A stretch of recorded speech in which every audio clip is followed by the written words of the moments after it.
আসসালামু আলাইকুম। আজকে রাশিয়ান টিম ইন্টারন্যাশনাল থেকে আমাদের এই যে 5 জন স্টুডেন্ট মস্কোতে আসছে। তো ইসমাইল, তোমার জার্নি কেমন ছিল বলো? রাশিয়ান ড্রিম ইন্টারন্যাশনাল থেকে তোমাকে রাশিয়াতে স্বাগতম। তোমার না, যদিও এমনিতে মস্কোতে সব কিছু ঠিকঠাক। তোমার কি জার্নিটা অনেক রোমাঞ্চকর ছিল, নতুন নতুন অভিজ্ঞতা অর্জন করলাম।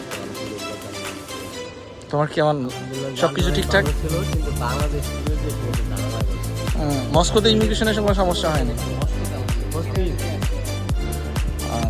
তোমার সব ঠিক।